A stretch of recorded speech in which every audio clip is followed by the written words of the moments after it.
So let's dismiss first the doubters' methodology. They say the descension of Isa ﷺ is not mentioned explicitly in the Quran. That's an argument that they hold. And let's just focus on that key argument. They say that the descension of Isa ﷺ is not mentioned clearly in the Quran. And then I guess by extension, they can say that the raising of Isa ﷺ is not mentioned clearly in the Quran. So those two bullet points seem to be their main argument. This is a problem because they are applying Quranist hermeneutics, Quranism. That's why they're coming to this conclusion. Because if they have an issue with this, then let me take this argument to its natural conclusion. Why is the Dajjal not mentioned in the Quran? Shall we now deny the Dajjal? Why is the Mahdī not mentioned in the Quran? Shall we now deny the Mahdī?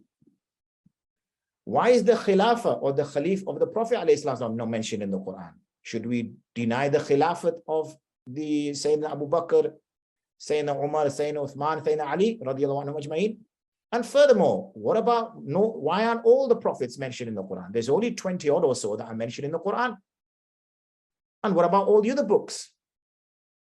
What about all the other messengers? In fact, let's go further. Why is the number of prayers in the day and night not clearly mentioned in the Quran? Should we now abandon our Salah?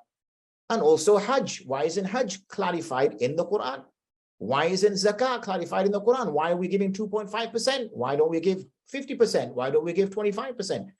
The point that I'm making is that when you apply this methodology, it opens a door which can never be closed. And our ulama of the past dealt with this Quranism, bid'ah, this methodology that was used by people who said just use the Quran, and it is pushed across even in the modern world now. And this is particularly with those people with modernist thinking, because the Quran can be interpreted in certain ways, but I'm getting a little bit ahead of myself. So these are also points then which can be applied. And once we accept and raise this doubt based on Isa ﷺ, we can then say, right, if we apply that same methodology, we can apply it to virtually everything that makes us a Muslim.